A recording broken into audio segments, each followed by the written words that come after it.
Okay, Shalom. This is November the 7th, 2022, Parshat Vayera. Vayera, the fourth Parsha in the book of Breshit. We're going to focus on Akeda Yitzchak, the binding of Isaac.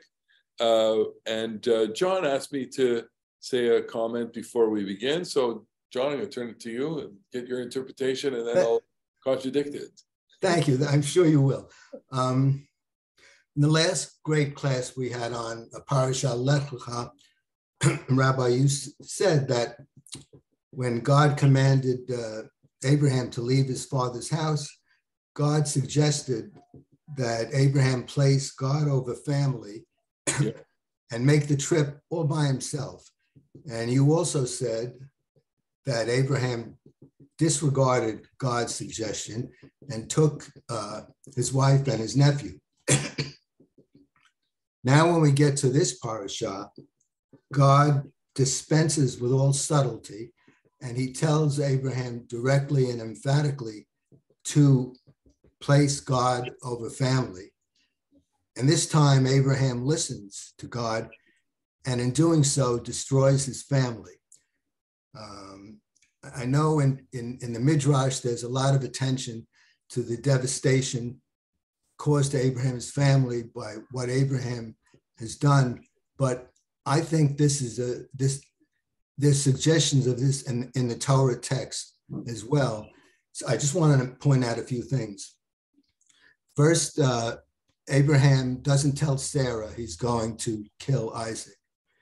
Next, after the angel stops Abraham from killing Isaac, Abraham goes down the mountain, but Isaac is not with Abraham.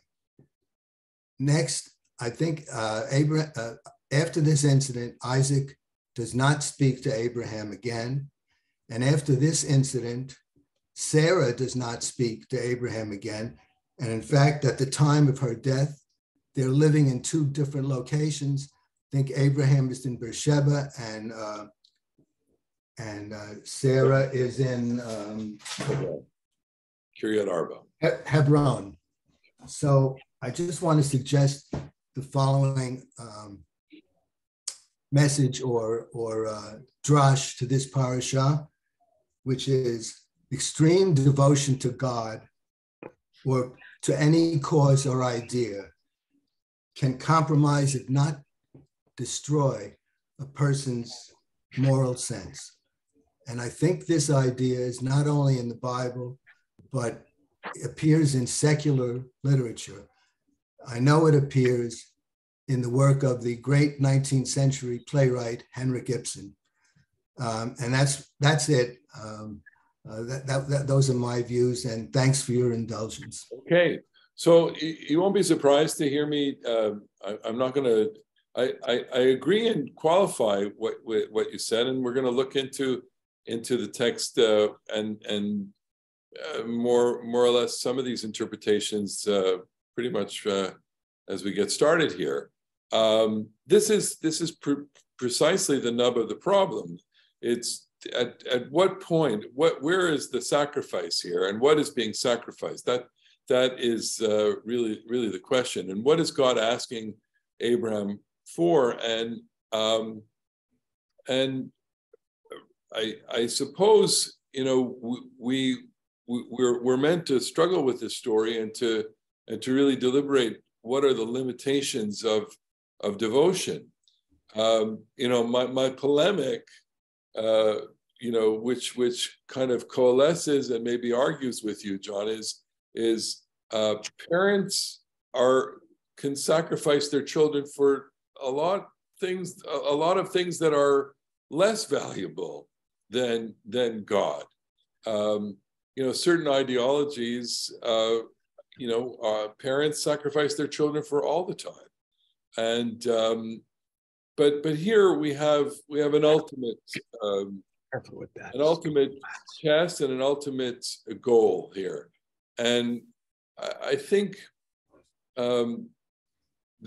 there are a number of options that are available and that were available, I think, to both, and I'm going to here use a scholarly term, to the editors of the Torah and to the descendants of the editors and those who have received this. And the option that the editors could have used is, this is just too hot, this too radioactive, this story. So let's eliminate it altogether. So what would we have been left with if we would have eliminated the story?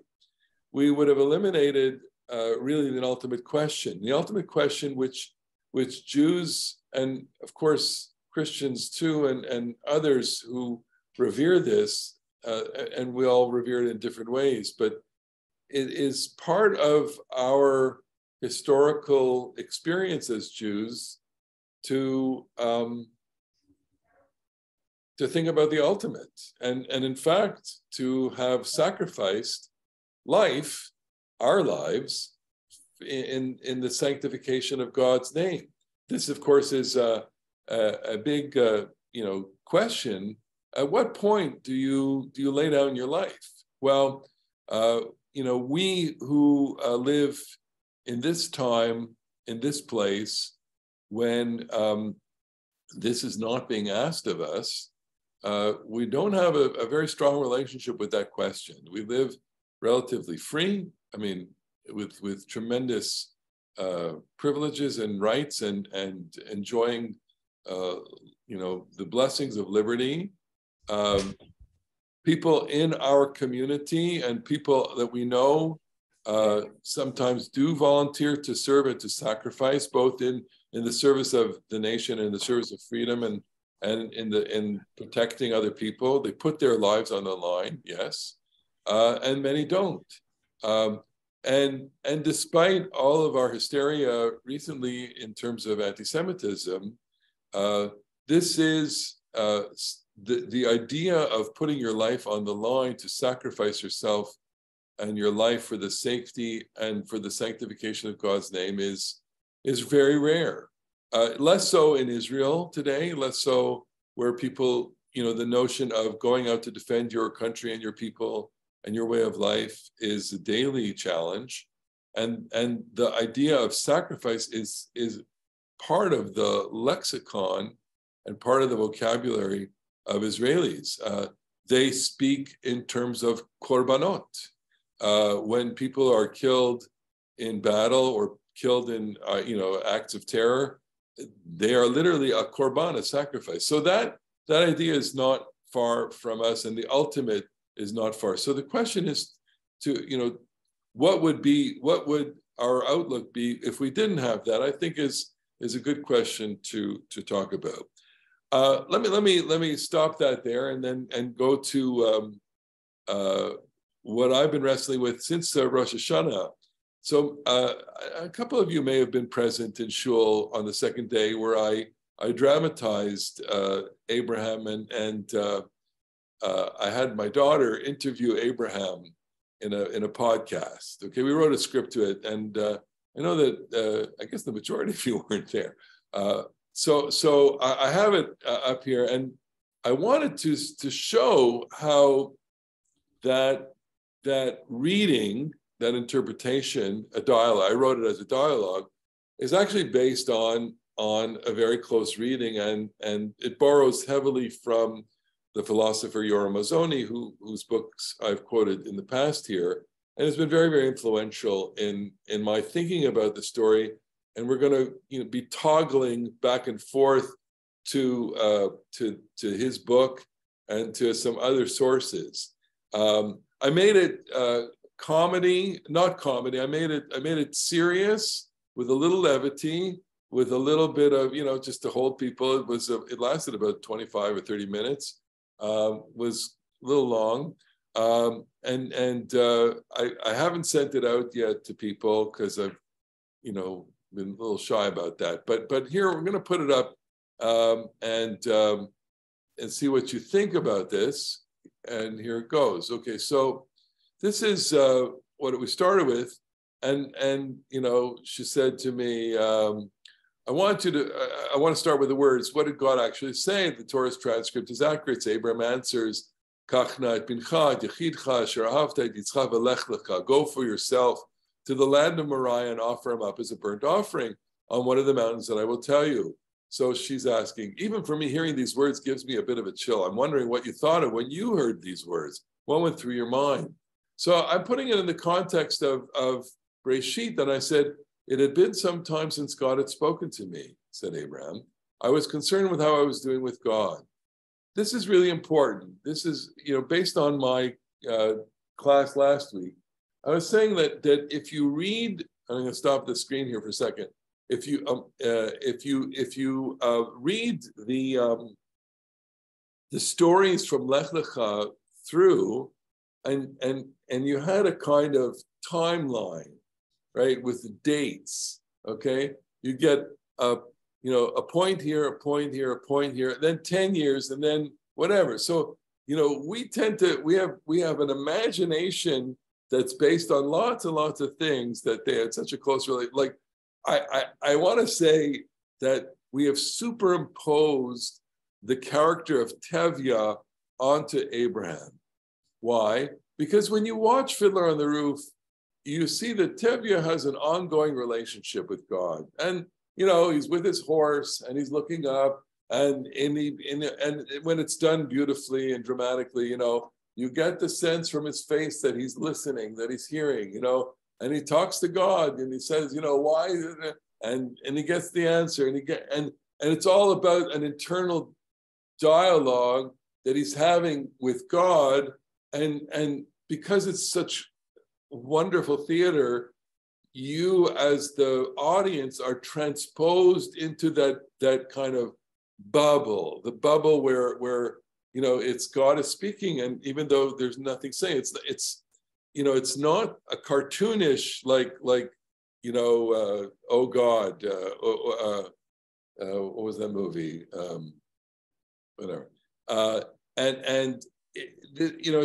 It's quite real, and the reason why we can step into that character and identify with that character is because there was a certain kind of intimacy with God that we are presuming from that generation, and to a certain extent it still exists within certain circles. But you find it, for example, mostly in Hasidic literature, mostly in characters like Levi Yitzchak of Bardichev, for whom this kind of dialogue is simply the warp and woof of the tale. And so we have this tendency to superimpose that kind of framework on this relationship, when in fact it's actually much more sparse in the Bible itself. He speaks, Abraham's 75, and doesn't speak again. And Abraham is looking and looking and looking for God to speak to him. And then suddenly, after the separation between him and Lot, God speaks to him again, and then God speaks to him again with the vision of the pieces and as all the things that I mentioned to you last week. And then things happen, and here God speaks to. So what we have in this Parsha is we have a whole episode with Sodom, the birth of Isaac. So there's a little more frequency, but it's it's after these things. We don't know how long it's been, and God challenges him. So it had been a long time since God had spoken to Abraham, okay? And so I'm saying here,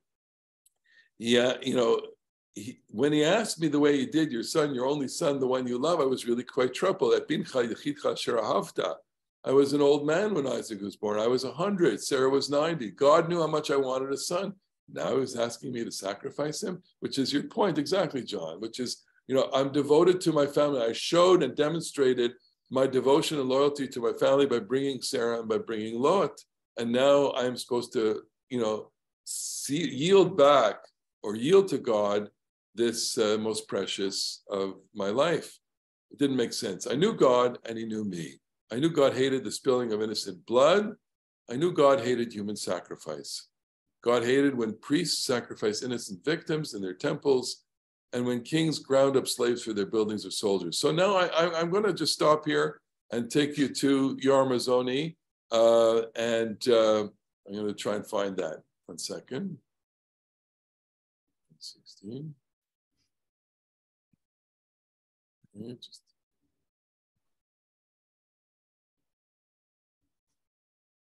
Oh no. You don't want them to work. Here we go.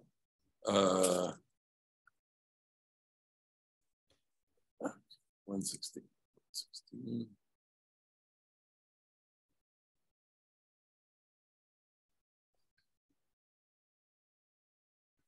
Here we go.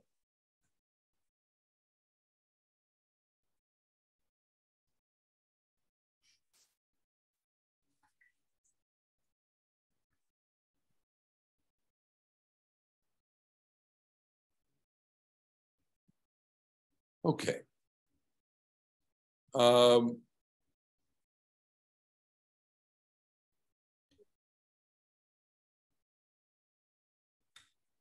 Abraham's sense of the need to protect innocent human life, even if this involves a risk to oneself, stands out as something unusual and as a virtue that God is concerned to see handed down to future generations. Unfortunately, this crucial fact tends to be overlooked because Abraham's apparent willingness to sacrifice his son Isaac at God's command has made him seem to be an exceedingly doubtful exemplar of the concern for human life, which is exactly what you said. Indeed, the story of Abraham and Isaac on Mount Moriah has come to be associated with the willingness to act in a horrifying, absurd, and morally repugnant ways in God's name. It is now a commonplace to hear the story called the sacrifice of Isaac, and for Abraham's frame of mind to be described as his willingness to sacrifice his long-awaited son at God's command. These are tropes that fit well with Christian readings of the Bible, which see the so-called sacrifice of Isaac as foreshadowing the New Testament's God's sacrifice of Jesus, understood as his only son on the cross, and with certain Christian views of faith in God as involving the acceptance of the absurd. And of course, such an understanding of this text makes it the cornerstone of any interpretation of the biblical ethics as boiling down to an unconditional obedience to God's command. I'm going to stop there and say that's a stunning statement. It's a stunning statement that says that so much of our understanding of this is actually shaped by Christianity. That's really hard to fathom, as people who are devoted to the study of Torah and involved in Jewish life the way we are, to the extent that the reading of the story and the idea of obedience and the idea of the sacrifice of the son and God and Abraham's willingness to do that, well, it dovetails with the Christian version of the Christian reading, in which God wants the sacrifice. Okay, that's that. You sit and think about that for a couple of years. Okay, here we go on. But none of these interpretations of Abraham on Mount Moriah can or should be accepted.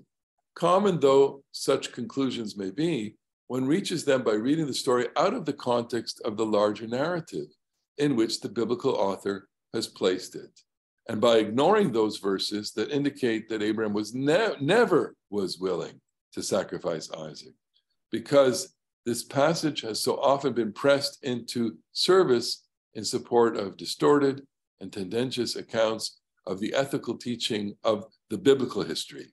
It is worth looking at again with some care. Consider first the ethical context in which the story of Abraham on Mount Moriah is situated.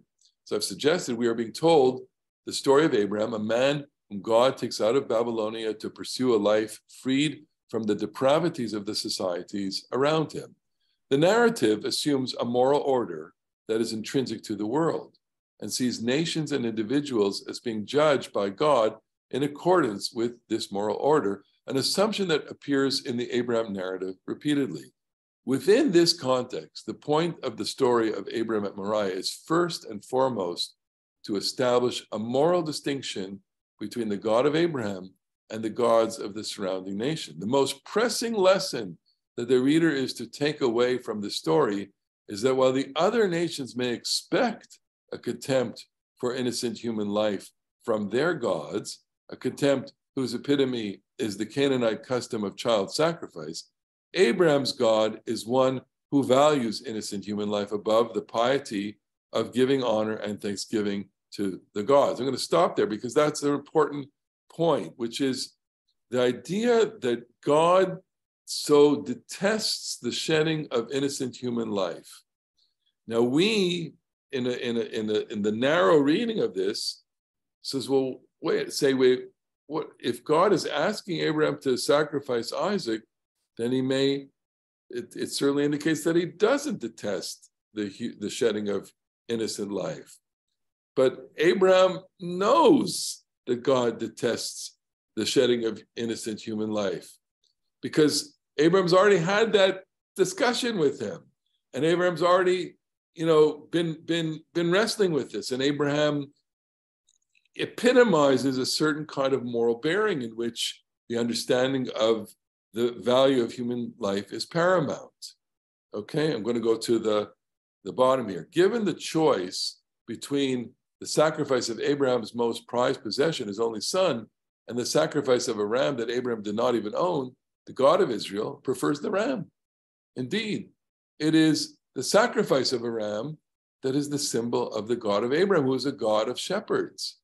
And it pleases this God to accept such a sacrifice in place of his son, which is to say, in place of human sacrifice. So he's saying, look, we haven't been reading the story properly. We have to read the story that God doesn't want this, that Abraham has to figure this out. Abraham does figure this out. And Abraham's sole desire in the story is to prove that he believes that God will provide something else to sacrifice.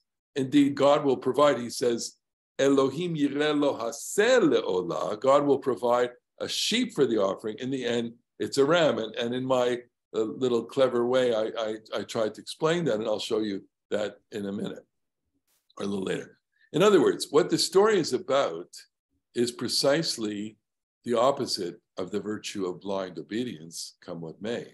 It is told in a context of child sacrifice and emphasizes that the universe is ruled by a God who has no interest in seeing human beings make the ultimate sacrifice for his sake, because human life is more precious to him than such honor can be bestowed by misguided men.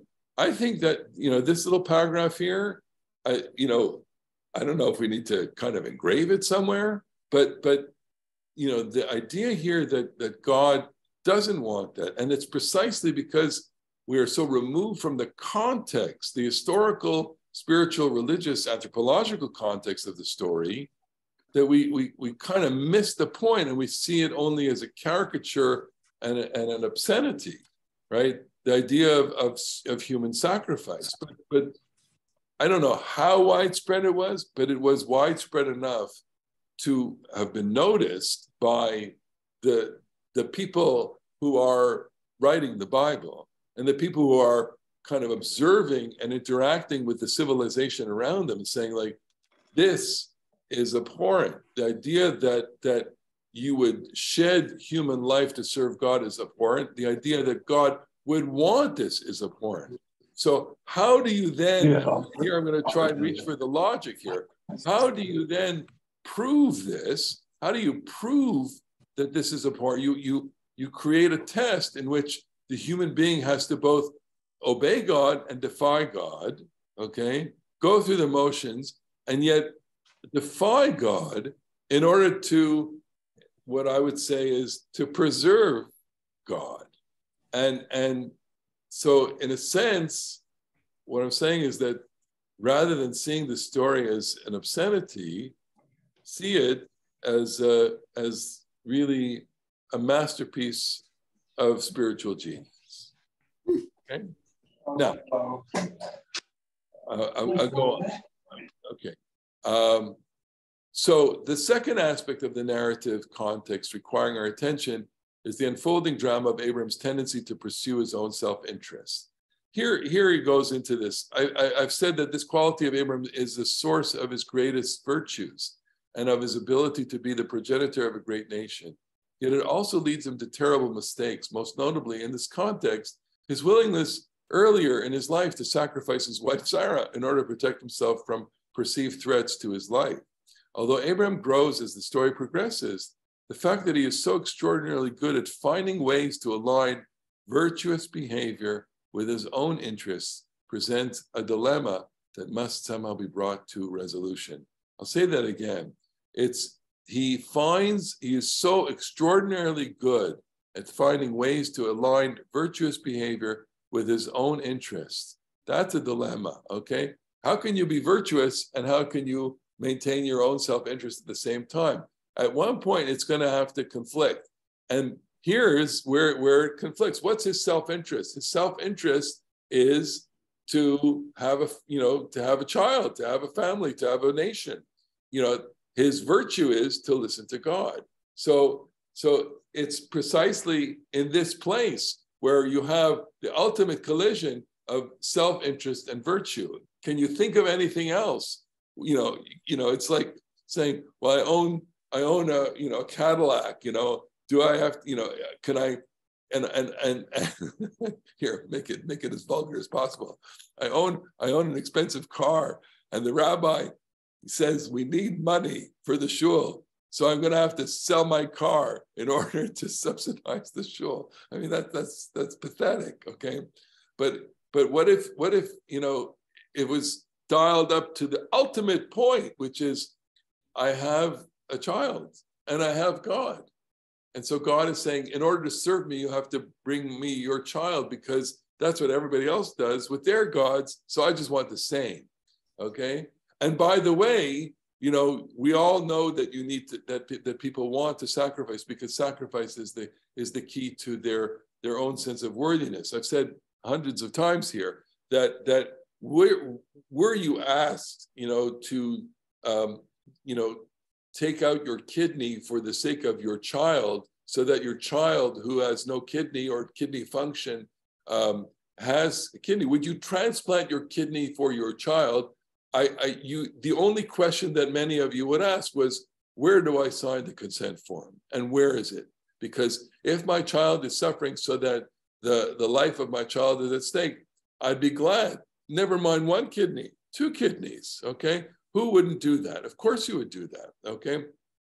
That's how close the instinct of sacrifice is for people. And the tremendous acts of valor and heroism that are involved in saving other people. And people say, I would gladly do that.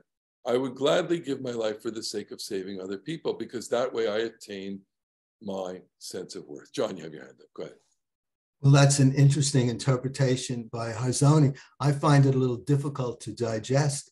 And I guess what he's saying is when someone is reading the text of the Bible, and when God commands Abraham to sacrifice his son, what this really means is God isn't serious. No, not at all. Not at all. God doesn't mean it. No.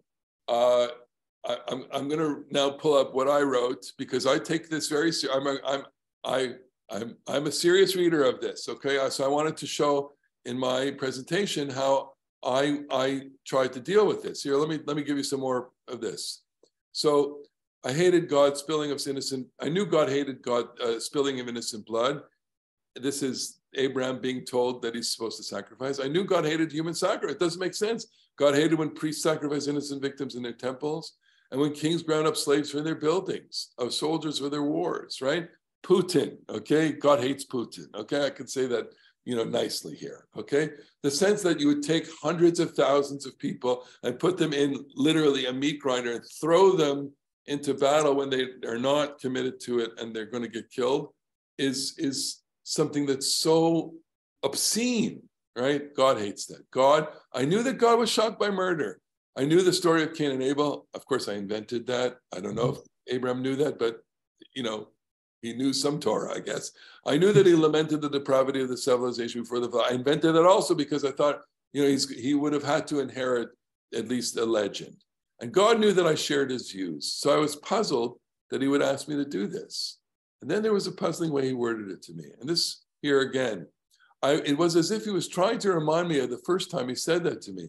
And I based that idea on the fact that Lech Lecha is coded language. This is the rabbis have already picked this up, generations ago. Amar Rabbi Levi, Shtei pamim ketiv Lech Lecha. It says Lech Lecha when you go out, Lech Lecha at the beginning of his story, and Lech Lecha here. Ve'enanu yodim ezo chaviva. We don't know which is more important to God. Okay, ima shniya ima rishona. If the second one, which is the Akeda, or the first one. In other words, so Abraham hears God speak in his mind, and he's hearing, at least the way the Torah narrates this for it, he's hearing the echo of the first time. And the echo of the first time means take note of this, okay, which is what I'm saying. So she asked, do you think he was trying to signal something to you? Exactly.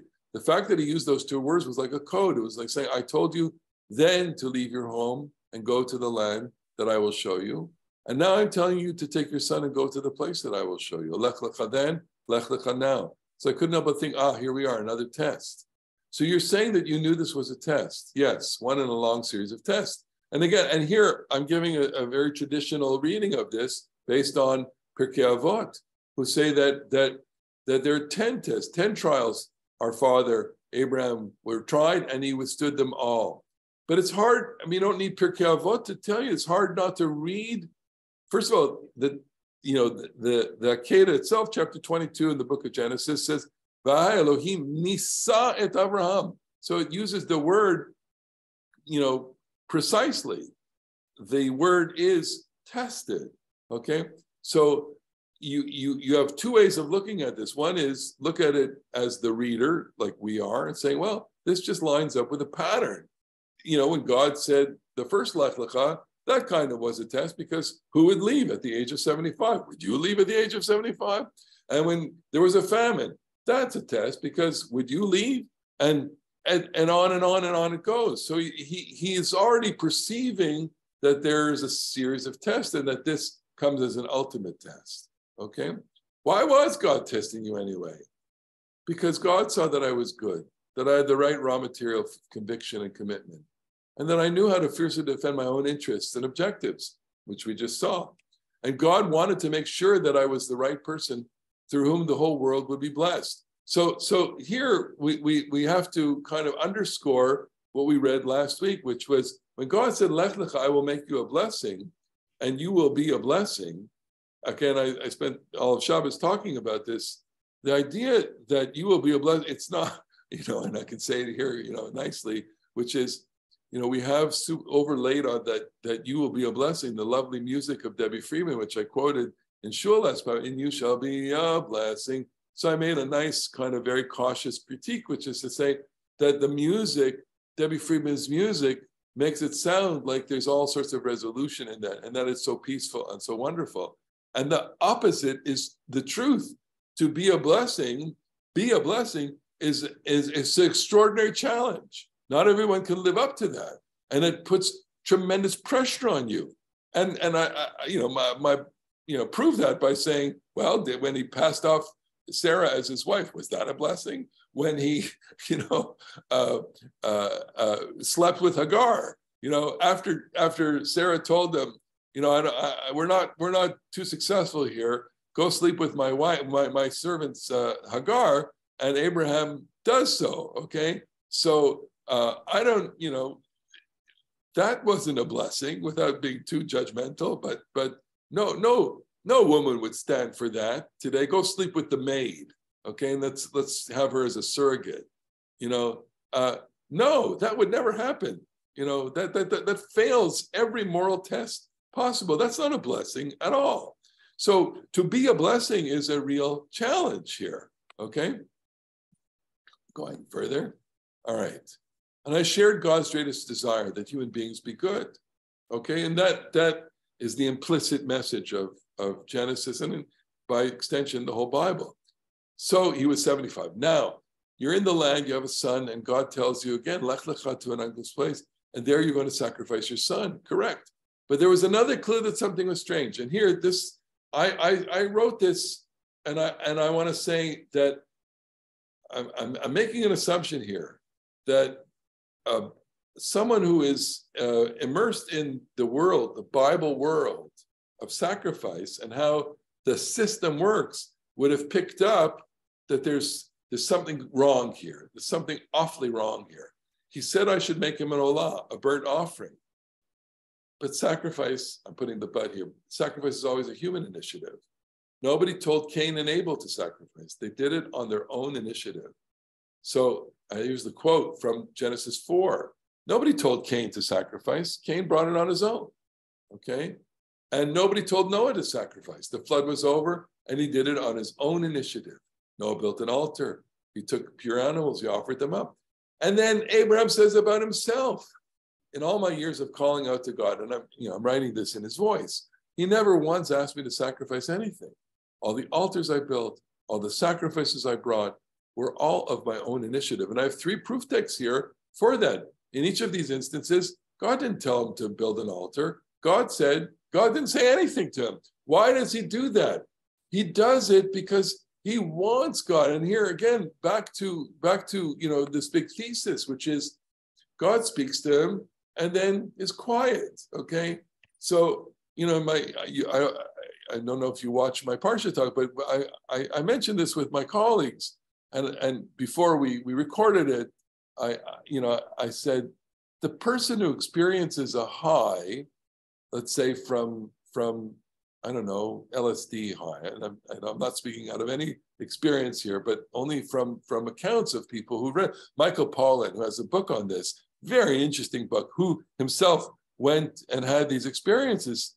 Basically, the experience is, I had this experience, and how can I have another? Right? I want to have another.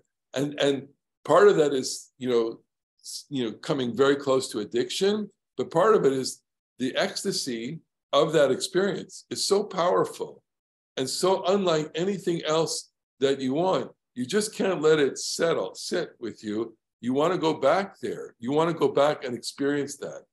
And I'm using that as a metaphor for this experience. God speaks to you, okay? You hear this voice. It's with such riveting clarity.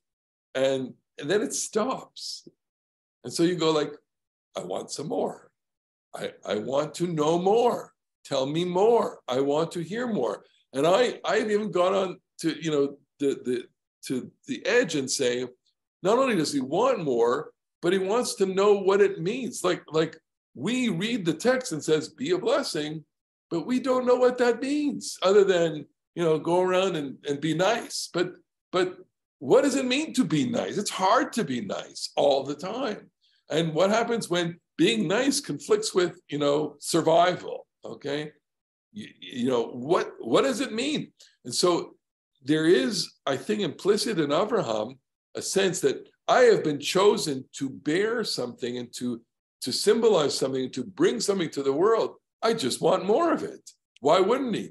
And everywhere he looks, he doesn't get it. God doesn't speak to him. It's like, and here I would concur with this. This is, I don't want to say this is cruel of God, but I want to say, come on, God, can't you be a little more forthcoming with him? Why do you have to put him to that all the time? And then the answer is simple. And I see everybody in this room here and go like, isn't that life? Life is filled with experiences that you don't want to go through because they're so difficult and painful.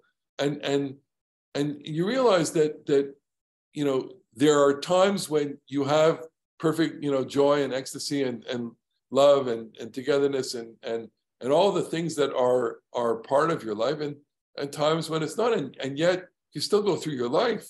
And so in some ways, Abraham is a very human life here, okay, in that sense. I go on.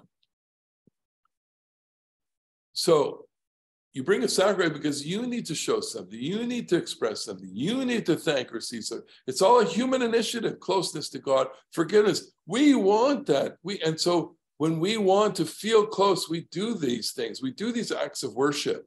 You make an olah when you want to reset your relationship with God. I really believe that is underlying the whole spiritual experience of worship in our context and sacrifice in the ancient context. But here God was initiating, not me. On top of that, he wanted it to be a human olah, which makes no sense. Absurd, not the least because it was going to be my son. So you were confused, she said. But you decided to get up early and do it anyway. Yes, because when God says, lech lecha, you go. And so here, I kind of give my nod to the virtue. Here is Abraham's virtue. God says, and he goes. But you could have said, no, I'm sorry, I'm not going to go. And so he says, look, and the story of the Bible, we're in it right there, which is a kind of cheap answer. Okay, I gave him. But God already made several promises to me that I'd be a great nation, I'd bring blessings to the world, that we would have a land, etc. So yes, I could have said, sorry, not going to do it. But there would be no Isaac, no Jacob, no people of Israel, no Jews, no Torah. In other words, he has got to hold on to this promise and this challenge, and they're in collision. And so he is from the beginning trying to really figure out a way that he's going to pull this off. Okay, adhere to God, but defy God at the same time.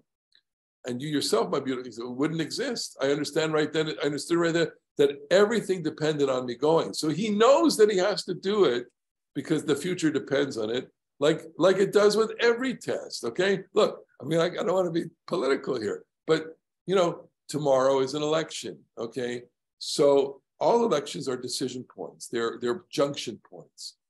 You could say that the entire future of the country and beyond depends on choices that are made here. Why? Because the choices lead to choices and policies and decisions. And there are all sorts of consequences to that. And the fact that those consequences are unknown to us gives a certain amount of anxiety and trepidation about this and makes this ultimate. And such that all ultimate choices, all choices in terms of behavior carry with them both seen and unseen consequences. In the case of Abraham, he sees a consequence, which is if I don't do it, the things that God promised are not going to happen because he's going to say, you're not the right person. I'm going to go on. And the Bible would have ended there and there would be no Bible. Okay. That's the way it's a circular reasoning, but in a way it has to work because that you got to get through that test. He's got to get to the other side of that. Okay. So I went because I'm devoted to God with every fiber of my being, justice and morality. I had to find a way to thread the needle. I had to follow God's command while at the same time knowing with complete and total certainty the abhorred shedding the innocent of blood, my self-interest and my moral bearing. Why didn't you say, take me instead? Because I realized that this was not only a test for me, it was also a test. I invented this, okay? The idea that it's a test for God, and I think that that's very clever, okay? Pat in the back here, right? And in some ways that the Akeda story, the way we as a modern reader understand it, God is on the line here. Because as I said, if God doesn't intervene in some way, then history turns out differently. We wouldn't be here, of course, but history would be ruthless. Now, history is ruthless. And I don't want to say it's a direct linkage to the way that others understand this, but the way that others understand what God asks of them makes for a certain kind of evil and depravity. I could talk about, people who kill other people in the name of God and commit acts of terror through suicide bombing and suicide murder. That is evil, and that is certainly, if that is the religious ideal, well, look what we have. We have in extreme Islamism the religious ideal that in order to serve God, you can murder other people for the sake of God. And that, and if that were the norm for the world, then we would be in an even bloodthirstier world than we are. Okay?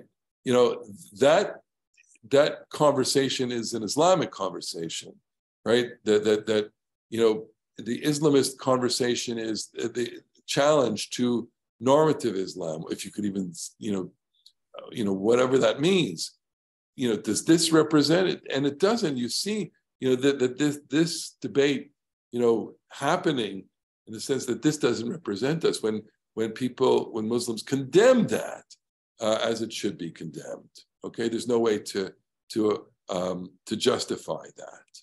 Okay. I go on. So it was up to me to find a way to dig himself out of the hole he dug. Now, in a way, I said, look, God created a predicament for God, because by asking me to do this, and from it's like, I'm turning it around on God and saying, if you think that your name is going to be made great by this act, then it's a problem for you, because your name will not be made great by this act. If he didn't stop me, the whole world would have concluded that this was irrational, bloodthirsty, and cruel, and that all he wants is for parents to sacrifice their children to him. That would not be a wonderful world. I knew that God's reputation was on the line here, and paradoxically, I knew that I was the only one in the world who could fix it. Besides, what good would there have been in my death? And bottom line, I knew I had much more life in me. At the age of 100, whatever, I was just getting started. Okay. So he lived 75 years after the Akeda, according to in the biblical story. He founds many more nations. Okay, so I made a joke here. How did he find out with the mountain? And so I said he heard a voice in his head saying, turn right, 200 cubits, turn left, etc. So you went to the mountain, you told your attendants, stay here with the ass, and I and the boy will go there, and we will bow and return to you. What was that about? I needed to be alone with my son. Why did you bring him? Why did you bring the boys? It was a journey. I needed help with provisions, but there's a deeper reason. I wanted 2 witnesses. Now, I invented this also. I never saw, I'm looking for this, but the idea that he would be able to tell people and that they would corroborate what happened, I think is really, really important. It's overlooked in the story. And what's overlooked also in the story is that he's not, everyone thinks that he's lying to them, because at this point in the story, he says, I'm going to be back. And he really knows that he's going to slaughter Isaac, but he really is telling the truth. And so you loaded Isaac with the wood and you walked off together with Isaac. That's a very important point in the story. The wood was bundled up in twine on his back. I had the knife and torch in one hand, and I held my son Isaac's hand in the other. That's completely made up in my mind. You walked off together. That's right. And then he asked you, here's the fire and the wood, but where's the lamb for the offering? I noticed that he didn't ask you about the knife. He knew I had a knife. He was beginning to figure out what was going on. And that what he was really asking was, are you planning to use that thing on me? So you answered him that God would see for himself, basically that God would provide the lamb for the sacrifice. Did you really believe that? Or were you lying? I wasn't lying. I really believed it. I knew in the deepest part of my being that God would provide a lamb and I wouldn't have to do it. And there was no way I was going to do it anyway. I wouldn't have said it if I didn't believe it. I wasn't only saying it to Isaac, I was saying it to God. I was saying, okay, God, now the tables are turned. I have a kind of citation from Azoni there where he makes that argument that when Abraham says that he's going to do it, that God will provide, it's a statement of faith. In fact, the naming of the place, Adonai Yireh, is based on the main aspect, which is that God did provide another animal. It's okay, God, now the tables are turned. Now the test is on you. Are you really going to let me do this? Or are you going to come through for me? I was convinced that God was not going to allow me to go through it. How do you explain what happened? Very simply, I was stalling for time. And while keeping my eyes open to see if there would be an animal. That's based on someone else's interpretation, Omri Bohm, another scholar. I left that out. I had to gather some heavy rocks. I had to roll them into a place. I had to clean them off, get them nice and ready. All of that is what does it mean to make a sacrifice? I had built altars in the past. It's hard work. Still no lamb. What did you do with the fire? That's a good question. I put the fire torch on the side of the altar. The text doesn't say that. So I realized that there's a problem here. The problem is that the text says he lays Isaac on top of the wood, but the wood is not lit because I did not light the wood. Why is that important? It's really important. Why? Because if you ever watch a sacrifice or a barbecue, they get the fire started. And here I have to stop here and share with you why I'm saying this all the time, okay? And because I am entranced by this guy who I've mentioned before, the wilderness cooking videos, okay? And I watch this because as a vegetarian, vegan, okay, this is what he does. He's getting things ready. This is his altar, boom, starts. Where's the animal? Not there, okay? You're gonna see, oh, I don't like that. Now, the secret behind any great burger, of course, is in the colour, making sure you've got nice, beautiful. Okay, go ahead. After.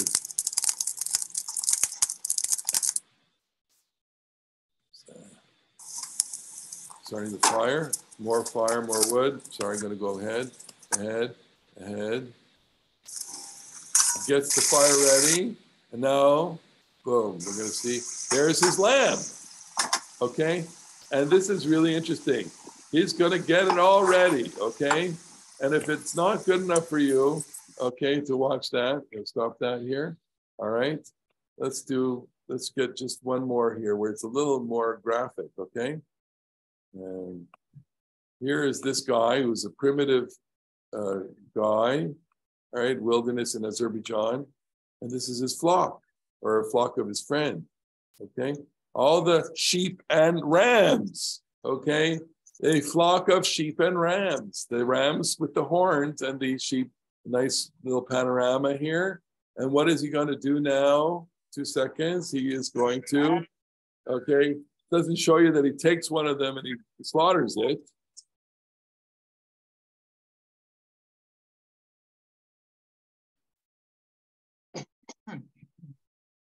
Boom, getting the fire ready.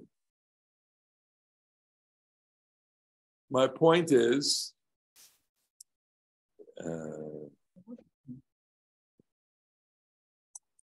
there's his thing, okay, and he made his altar, and he's cutting up the animal, and he's going to cook the animal, and he's going to eat the animal. He's not sacrificing it, obviously, okay, and he's putting it in a pot, which is a very primitive way of cooking. Okay, there's a lot to learn from these guys on YouTube. Okay, and I always turn to him when I need some interesting exploration, illustration of ancient things. Okay, back to my text here.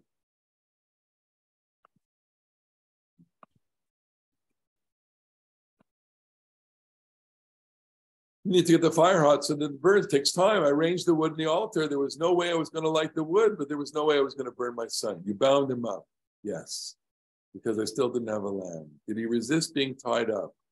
And here, this is the most difficult part. I'd rather not go into the details. Did he struggle or did he submit? This is the most difficult part of the story for me. Why? Because by tying him up, I harmed him psychologically, emotionally. Whenever I go over the story in my mind, that's the part that bothers me the most. I needed to have total control of the situation. I needed him not to flinch and not to move. But that's the moment that broke my relationship with him. This is why the story is called Akeda Yitzchak, the binding of Isaac. The one single superfluous moment in the entire story. Indeed, by some reckonings, the very center of the story is the moment that he binds Isaac. He did not have to do that, okay? But what would have happened if he didn't do it? So the natural, one way to read it is, if he didn't do it, then you would have had to make the assumption that Isaac would go willingly and go through this, okay? But that is somewhat absurd, okay? You know, the idea that the child would willingly go and do this with Abraham is irrational. Now, of course, you know, the rabbinic legend does say that he willingly does this, but the binding, I think, sets that question aside, because what the binding does here, and what needs to be articulated, but as I presented it on Rosh Hashanah, look, I even got emotional saying it, because that's the moment where God is not yet coming through for him, right? God should have stopped it already, but it's not, and yet he's got to go further, and by binding him up, he has tricked Isaac, okay? He has subdued him and exerted power over him in a way that no parent, frankly, should have to do, and that he was forced into doing, and that the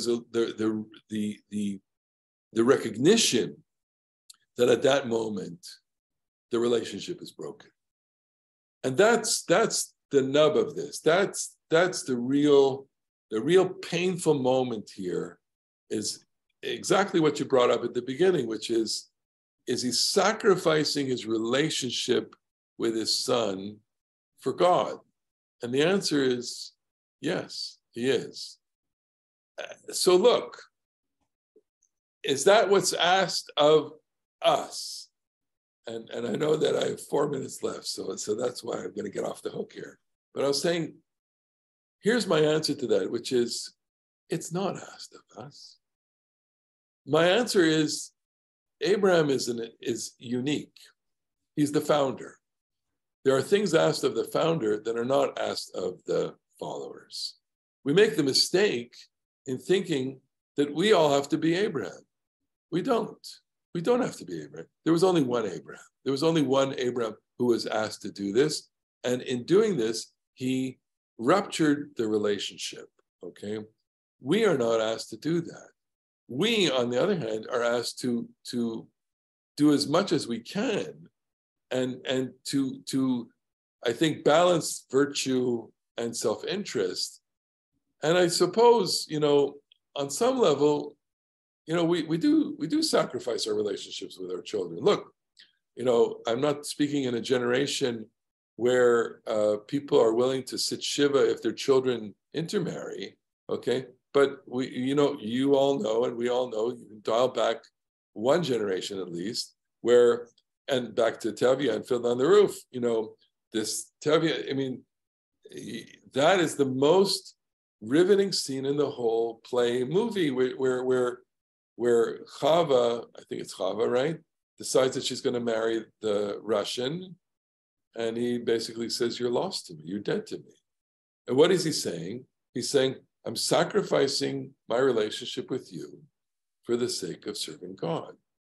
And that was, I suppose, a norm, in the sense that families were organized around the idea that you can rupture your relationship with your child for the sake of the higher ideal. Now you don't see that in the same way today, but and we have therapists and whatever here.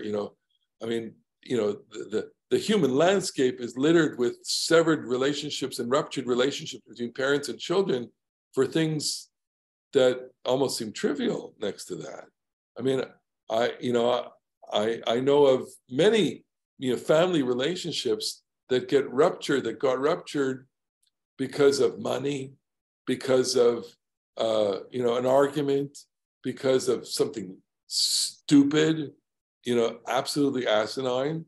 And for that, you're going to sacrifice a relationship.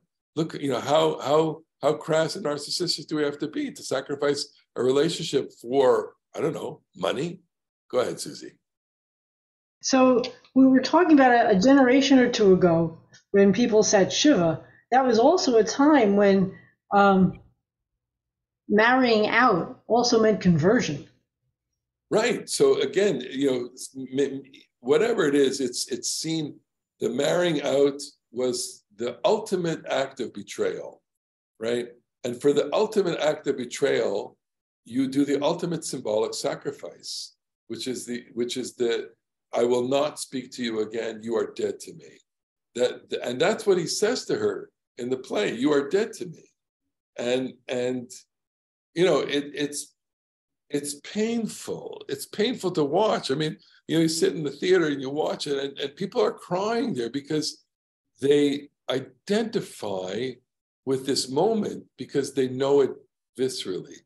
They know that on some level they think they could do it. They think they couldn't do it. They wonder how we could do it, and who knows, and so many other different permutations of that. And you see how real it is because people live with these ultimate decisions all their lives, and they live with them for less than ultimate things. Okay, look, you can make never mind marriage. Okay, you can say, I'm going to leave the medical profession and go into comedy. Okay, how dare you do that? And it's these these discussions happen in every family, right? I think I would love to think that we're a little more enlightened now, that we wouldn't sacrifice parental relationships on the basis of stupidity. But I don't know. Help me out here, Stanley. You have had any experience with people sacrificing their parental relationships for less than that? I mean, in the dynamics of a family. I agree. That happens for all kinds of reasons, and some of them seem very stupid and trivial, but they're not to the main participants. Absolutely, it's very hard for them to get past it. Very hard, and so some of us who are observing, we're in kind of orbitals around, these systems, these family systems, are aghast at what happens, and where the ultimate price is paid in symbolic terms for this. I mean, as a rabbi, I have, had plenty of experience where there have been estranged relationships across the board, parents and children, siblings with each other, from children to parents, and people who have had deep and binding friendships, and then something happens that snaps that friendship, and then there's a rapprochement, but it's never the same.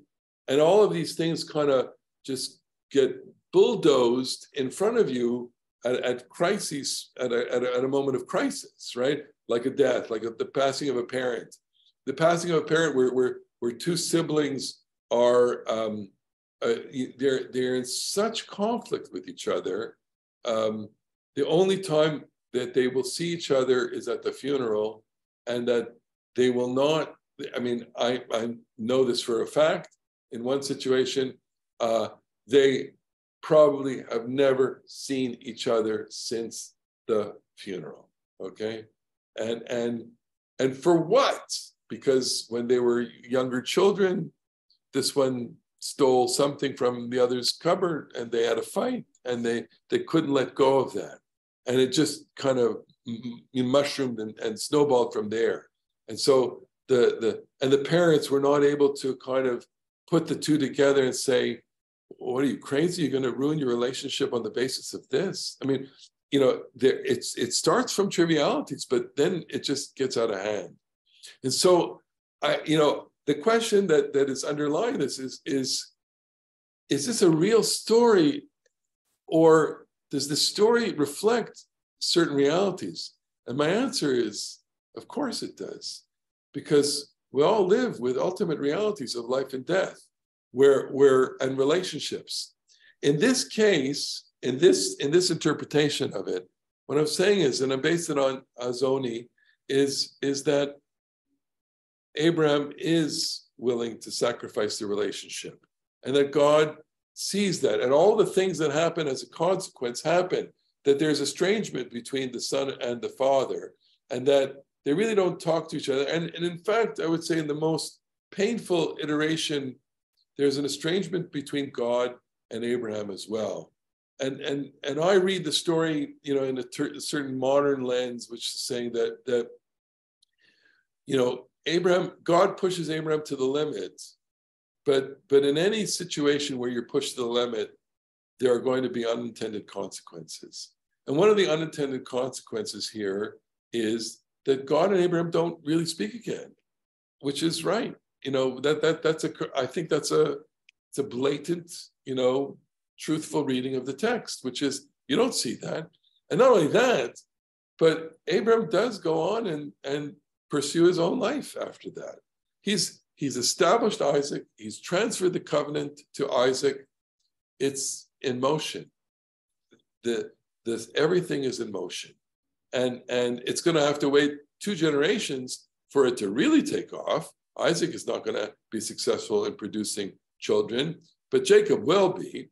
And by then, this idea of the covenant will have had its important reinforcement in the microculture of the family through their own sense of their identity, that it will be part of them. But we'll get soon enough to Jacob and Joseph and see how beautiful and peaceful that family is, right? And how they all get along there, and how they're not only willing to sacrifice their relationship with their sibling, they're willing outright to kill their sibling and to let things go the way they go. And you ask, well, why would that be in the Bible? Why would the Torah try and tell us something uplifting from that? And my answer, again, is the same answer, which is that there's a reality there, that people do, have these kinds of moments, intense moments, where they're willing to put everything on the line for it. And look, we're living through one right now. The threat of violence in every aspect of society, on political, on the right and on the left, it's there. Okay, it just takes one little spark, and untold catastrophe could happen if we don't kind of, not only rein it in, but understand what is happening in society. It can be very, very dangerous. And I leave, I don't want to leave it, but I want to say the resonance of stories that include ultimate ends and ultimate consequences is quite present here. But that's where we have to leave it here. I wish I could be more uplifting. In the reading of the story that I've provided here, I want to say that the story ends with the possibilities of rapprochement. I want to leave it with the hope that in some world, in some reality, there is the need to establish the reconciliation between the Father and the Son, between Abraham and Isaac, and between God and Abraham. And in a way, I would say that a lot of the rest of the Bible is an attempt to do all of that, albeit in very, very symbolic terms. Look, you could see that the book of Psalms is in a way an attempt to express the desire for closeness to God, a desire and a closeness that Abraham could only dream of. And with that, we'll leave it there. Okay, I'm going to